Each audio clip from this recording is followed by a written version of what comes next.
Hello students, in this video I am going to solve exercise 5.1 which is related to arithmetic progression. And previous video में हमने arithmetic progression के formulas को और उसके concept को समझा था. तो अगर आपका वो पार्ट मिस हो गया है तो सबसे पहले वो पार्ट को समझेंगे, उसके बाद हम एक्सरसाइज सॉल्व करेंगे. तो पहला हमारा टेक्सचुअल मीन्स टेक्स्ट बुक का जो एक्सरसाइज 5.1 है उसका जो फर्स्ट क्वेश्चन दिया है एनसीईआरटी बुक का. फर्स्ट क्वेश्चन में कुछ हमें सिचुएशंस दी गई हैं और उन सिचुएशन को आपने अच्छे से पहले समझना है और उसको फिर हमें इक्वेशन फॉर्म में कन्वर्ट करके चेक करना है कि क्या वो अरिथमेटिक प्रोग्रेशन है या नहीं, और अगर नहीं है तो हमें रीज़न देना है. तो पहला पार्ट है कि एक टैक्सी फेयर है जिसका रेंट है 15 रुपीज़. राइट, एक टैक्सी फेयर दिया है और उसका रेंट कितना दिया है 15 रुपीज़. और वो कहता है कि जैसे जैसे आप अपने किलोमीटर बढ़ाते जाओगे, यानी कि सपोज पहले किलोमीटर के लिए 15 रुपये था, पर अगर मैं 1 किलोमीटर और चलूँगी तो 8 रुपये हमारा इंक्रीज़ होता जाएगा. एडिशनल किलोमीटर के 8 रुपीज़ ऐड करता जाएगा वो. राइट, तो अब हम इसको चेक करते हैं. हम इसको एक सीरीज़ में लिख कर देखते हैं कि क्या ये अरिथमेटिक प्रोग्रेशन बन रहा है या नहीं. तो पहले किलोमीटर के लिए तो 15 रुपीज़ रेंट था, उसके बाद सेकेंड किलोमीटर के लिए 8 रुपीज़ बढ़ गए, तो 15 प्लस 8 क्या हुआ स्टूडेंट्स 23. देन थर्ड किलोमीटर के लिए फिर से 8 रुपीज़ बढ़ गए तो आया 31. तो एक सीरीज़ बन गई 15, 23, 31 अप टू सो ऑन, ऐसे सीरीज़ बनती जाएगी. तो अरिथमेटिक प्रोग्रेशन चेक करने के लिए हमें क्या देखना पड़ेगा कि जो ये हमारी सीरीज़ है तो इनके बीच में जो कॉमन डिफरेंस है वो सेम है या नहीं. तो देख लेते हैं हम लोग.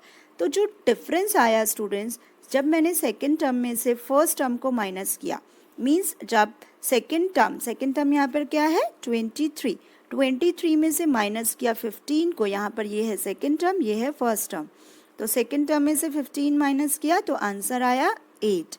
फिर हमने चेक किया 31 में से 23 माइनस किया तो भी आंसर आया क्या 8. तो इसका मतलब स्टूडेंट्स जो हमारी सीरीज़ है वो कैसी है एपी में, यानी अरिथमेटिक प्रोग्रेशन में हमारी सीरीज़ आ रही है, क्योंकि हम देख ही पा रहे हैं 8 का डिफरेंस आ रहा है, मतलब कि जो कॉमन डिफरेंस है वो क्या है सेम है. तो जो हमारा फर्स्ट पार्ट है वो है arithmetic progression. Now come to the second part. अब सेकेंड पार्ट में वो बोल रहा है the amount of air present in a cylinder. कुछ अमाउंट ऑफ एयर है एक सिलेंडर के अंदर. सपोज एक सिलेंडर है और इसके अंदर कुछ एयर भरी हुई है. ओके, और वो कहता है कि एक पंप है यहाँ पर और इस पंप की हेल्प से इस सिलेंडर में से एयर को निकाल रहा है वो. और कैसे निकाल रहा है, वो 1/4 रिमूव कर रहा है. सपोज इस सिलेंडर में x अमाउंट एयर है, तो जो ये पंप है, जो ये वैक्यूम पंप है, ये कितनी एयर को बाहर निकालेगा 1/4 ऑफ x, यानी कि 1/4 x अमाउंट एयर को निकालेगा बाहर. तो x में अगर आपको कन्फ्यूजन है तो मैंने एक छोटा सा अमाउंट लिया हुआ है यहाँ पर, जिससे मैं आपको क्वेश्चन को समझाऊंगी. तो यहाँ पर स्टूडेंट्स अमाउंट हमें दिया है, ले लिया हमने कि जो वॉल्यूम ऑफ सिलेंडर है वो 16 किलोमीटर. सपोज कर लेते हैं हम, ये हमने लेट किया स्टूडेंट, 16 हमें दिया नहीं है. यहाँ पर आप x भी ले सकते हो, बट कुछ स्टूडेंट्स x में अगर कंफ्यूज हो रहे हैं तो मैं आपको इसीलिए वैल्यू लेकर समझा रही हूँ. तो let the volume of cylinder be 16 kilometre. और कितना एयर रिमूव कर रहा है वो पंप के थ्रू 1/4 ऑफ जितना भी वॉल्यूम है सिलेंडर का. तो 1/4 of 16 which is equal to 4. जो सॉल्व करने के बाद हमारे पास आया 4. अब दोबारा से वो रिमूव करेगा 16 में से. कितना रिमूव करेगा, सबसे पहले तो फर्स्ट केस ही देख लेंगे कितना रिमूव कर रहा है. 16 में से ये 4 लीटर रिमूव कर देगा तो हमारे पास आएगा 12 लीटर. अगेन एयर को रिमूव करेगा. अब कितनी रह गई सिलेंडर के अंदर एयर 12 लीटर. अब ये नहीं कि 16 में से करना, अब 12 में से करके देखना है. तो 12 का 1/4 पार्ट आएगा 3 लीटर. अब 12 में से कितना सब्ट्रैक्ट करेंगे 3, तो हमारे पास आएगा 9 लीटर. तो इस तरह से एक सीरीज़ बन जाएगी. और सीरीज़ में हमारे पास पहला नंबर क्या होगा स्टूडेंट्स 16, 12 एंड 9. अब 16, 12 और 9 आया हमारे पास. फिर हम इसे सब्ट्रैक्ट करके देखेंगे, यानी कि हम इसका कॉमन डिफरेंस निकालेंगे. और कॉमन डिफरेंस कैसे निकालते हैं स्टूडेंट्स, सेकेंड टर्म में से फर्स्ट टर्म को माइनस किया जाता है. तो इसी तरह से थर्ड टर्म में से सेकेंड टर्म को माइनस किया जाता है। तो जैसे ही हमने चेक किया इसका कॉमन डिफरेंस, तो हमने देखा कि जो कॉमन डिफरेंस है वो अलग अलग आ रहा है। -4 आ रहा है जब सेकेंड में से 12 में से 16 माइनस किया, थर्ड में से सेकेंड टर्म माइनस की तो -3 आया। तो difference is not same, therefore it is not an AP. Arithmetic progression में डिफरेंस सेम आना चाहिए, तो ये एपी नहीं है। तो आई होप आपको समझ आ गया होगा। जो हमारा फर्स्ट क्वेश्चन है उसमें हमें सिचुएशन दी गई है और इस सिचुएशन से हमें चेक करना है कि ये एपी है या नहीं। तो इसी तरह से इसके थर्ड पार्ट है जो आपका होमवर्क है, एंड फोर्थ पार्ट है, ये भी आपका होमवर्क है। थर्ड और फोर्थ पार्ट को आप ट्राई करके देखेंगे, तभी आपकी प्रैक्टिस होगी। मैथ्स में स्टूडेंट्स प्रैक्टिस बहुत ही ज़्यादा इम्पॉर्टेंट है।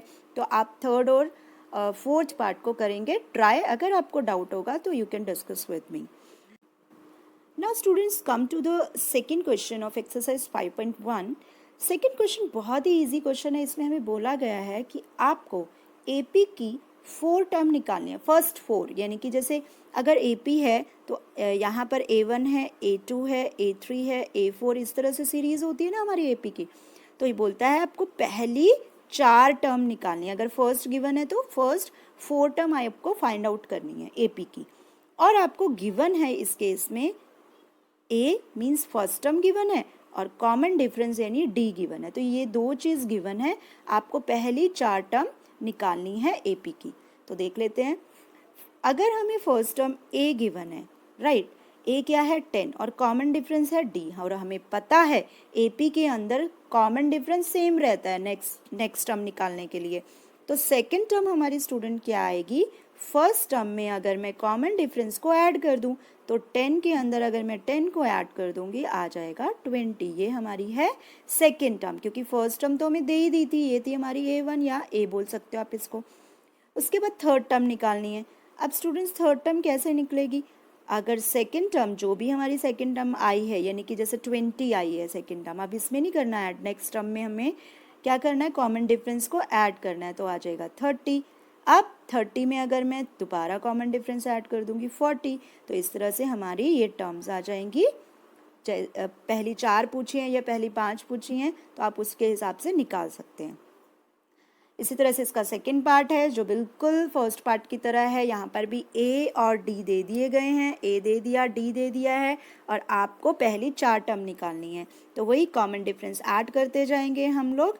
जैसे सेकंड टर्म आई है उसमें कॉमन डिफरेंस ऐड करेंगे, फिर जो थर्ड टर्म आई है उसमें कॉमन डिफरेंस ऐड करेंगे। इसी तरह से हमारी आ जाएगी ये सीरीज़। यहाँ तो सेम ही रहेगा क्योंकि कॉमन डिफरेंस क्या है, 0। नाउ स्टूडेंट्स आपके ये जो फर्स्ट 2 पार्ट मैंने कर दिए हैं और आपकी टेक्स्ट बुक के अंदर नेक्स्ट 2 पार्ट्स दिए हैं, वो आपका होमवर्क रहेगा। Now come to the third question. Third question में स्टूडेंट्स हमें बोला गया है कि आपको लिखनी है first term and common difference. Previous question में हमें क्या था, हमें फर्स्ट टर्म और कॉमन डिफरेंस दे दिया गया था और हमें पहली 4 टर्म लिखनी थी एपी की। बट यहाँ पर हमें उल्टा दिया है क्वेश्चन, हमें सीरीज दे दी गई है यानी एपी दे दी गई है और हमें निकालना है फर्स्ट टर्म और कॉमन डिफरेंस। ये भी बहुत आसान क्वेश्चन है। अब हमें स्टूडेंट्स सीरीज दी है यानी कि एपी दिया है, हमें पता लग गया पहला टर्म क्या है, ए क्या है 3, और कॉमन डिफरेंस हम कैसे निकालेंगे, कॉमन डिफरेंस कैसे निकालते हैं, सेकेंड टर्म में से फर्स्ट टर्म को माइनस करके, राइट। जैसे 1 में से 3 माइनस किया, क्या आ गया, -2। तो कॉमन डिफरेंस भी हमारा आ गया है, और क्योंकि ये एपी में है तो ऑब्वियसली कॉमन डिफरेंस सब में सेम रहेंगे, तो आगे निकालने की ज़रूरत नहीं है। और फर्स्ट टर्म हमारी क्या है, 3, जो पहली टर्म है। तो यहाँ पर हमारा आंसर आया a = 3 and d = -2। Now same second question बिल्कुल ऐसे ही होगा। एक बार मैं करके दिखा देती हूँ सेकेंड पार्ट भी इसका। सेकेंड पार्ट में भी हमें सीरीज दी है। अब स्टूडेंट्स फर्स्ट टर्म क्या है, -5। कॉमन डिफरेंस कैसे निकलेगा, सेकेंड टर्म में से फर्स्ट टर्म को माइनस करके, मतलब -1 माइनस यहाँ पे -5, माइनस माइनस होता है प्लस, +5, आंसर आएगा 4। अब स्टूडेंट्स यहाँ हमारे पास आंसर आ गया first term and common difference. तो बहुत ही आसान एक्सरसाइज थी हमारी 5.1। जो कुछ पार्ट मैंने छोड़े हैं, जैसे 2 पार्ट छोड़ दिए हैं, वो आपका होमवर्क है। इससे आपकी प्रैक्टिस भी होगी और आपको पता लगेगा आपको कहाँ डाउट है, राइट। और अगर आपको डाउट है तो वीडियो को पॉज करके रिवाइंड करके आप अपने डाउट्स को क्लियर कर सकते हैं।